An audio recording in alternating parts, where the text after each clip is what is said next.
This is my audience.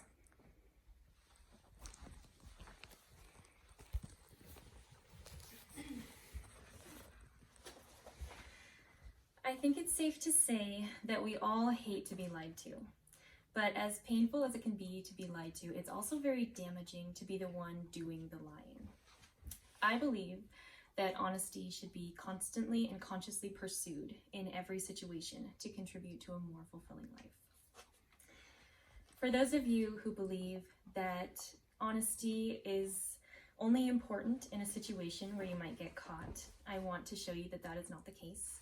And for those of you who already believe that honesty is important, I want to show you the extent of that importance.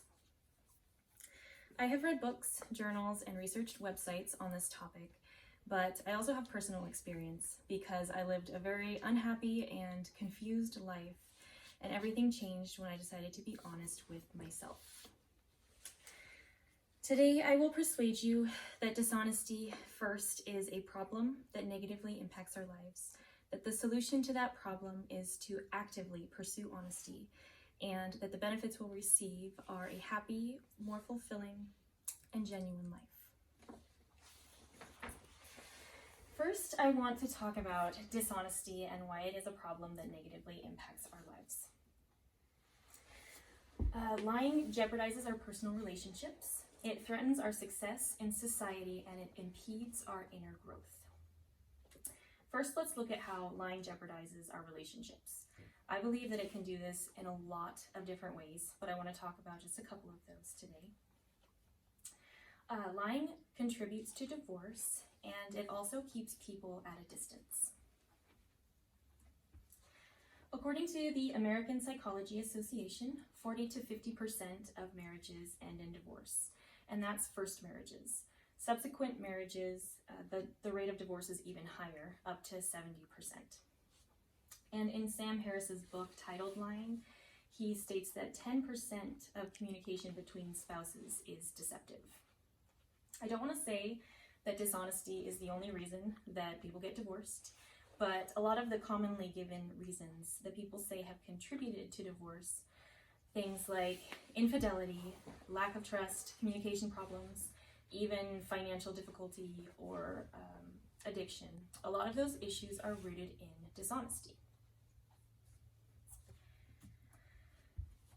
Another reason I believe that lying jeopardizes our personal relationships is that it keeps people at a distance.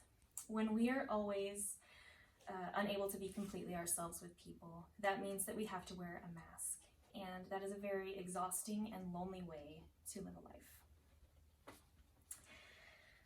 Next, I want to talk about how lying affects our success in society. Our society is one of give and take. That's just the way that it functions. And when a participant in that society is unwilling to contribute honestly, they create a reputation for themselves. And for a time, that person might actually benefit from those dishonest behaviors. And actually, sometimes people don't ever get caught at all, and all they ever do is benefit. But for the most part, people do get found out when they are dishonest, and others don't want to work with someone that they can't trust. According to Jonathan Haidt in his book, The Happiness Hypothesis, the payoff to cheaters is reduced by the costs they bear in making enemies.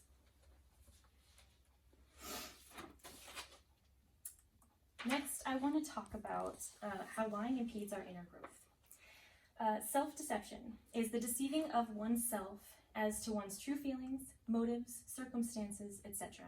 And that's according to the Collins English Dictionary. And according to Carlos Servant in his article Evaluation of Self-Deception, evidence suggests that self-deception can protect people's beliefs and desires from a contrary reality, and that self-deceivers can be systematically imprecise in their perceptions of reality. To me, this is frightening because this means that we are capable of convincing ourselves when we tell ourselves something enough or convincingly enough that we are capable of convincing ourselves of something that's entirely untrue. And when we're living in this false reality, we're just telling ourselves something that is easier to hear than the truth. And when we're living in this false reality, There's no confrontation of issues. There's no dealing with trauma, and there's no moving forward. And if we're not moving forward in life, and if we're not growing, what are we doing? So I've talked about why dishonesty is a problem that negatively impacts our lives, and now I want to talk about the solution to that problem. We need to actively pursue honesty. We can communicate respectfully, thoughtfully, and vulnerably. We need to practice integrity and ethical behaviors in society, and we need to allow for thorough introspection. When I say to communicate respectfully and thoughtfully, what I mean is not to be rude. We can be honest without hurting people's feelings. I'm not a fan of brutal honesty. I'm a fan of open, compassionate, and empathetic honesty. And when I say to communicate vulnerably, what I mean is to let your guard down, to admit to things that you might normally never admit to. And this kind of communication encourages other people to be vulnerable as well, and that is how strong relationships are built. And next, practice integrity and ethical behavior in society. In society, for example, in the workplace, if you go to do something and it seems questionable, always assume that you will get caught for that thing. And ask yourself, when you get caught, are the consequences for this action going to be worth it? Whether that's losing your job, or embarrassment, or a blemish on your reputation, is this act worth those consequences? And hopefully your answer should always be no. Thirdly, allow for thorough introspection. This can be a very difficult thing to do because how do you start to be honest with yourself when you've created a false reality that you're living in?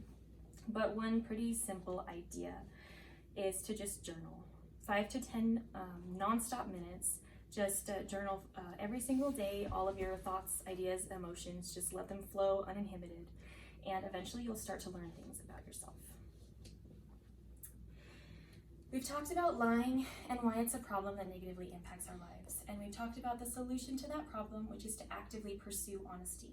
And now I want to talk about the benefits that you'll receive from actively pursuing honesty.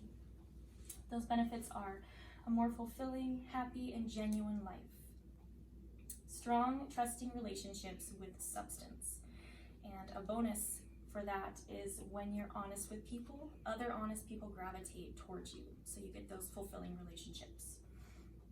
Success in a reliability-based society. We all need to be able to depend on each other. And personal growth and understanding of self. This one I believe is most important because it's the foundation of all of the other forms of honesty. In conclusion, I want to note that becoming entirely honest can be uncomfortable or even painful at first. But I do want to argue that that discomfort is worth the benefits that you'll receive. I have shown that honesty should be constantly and consciously pursued in every situation to contribute to a more fulfilling life. Today, I hope I have persuaded you that first, dishonesty is a problem that negatively impacts our lives, that the solution to that problem is to actively pursue honesty, and that the benefits we'll receive are a happier, more fulfilling, and genuine life. From now on, speak every word carefully and with only pure and truthful intent. Honesty is what we expect out of relationships, and when that's what we contribute to our relationships, we deserve no less. I'd like to close with a quote from E.V. Lucas. "The truth is the only thing worth having, and in a civilized life like ours, where so many risks are removed, facing it is almost the only courageous thing left to do."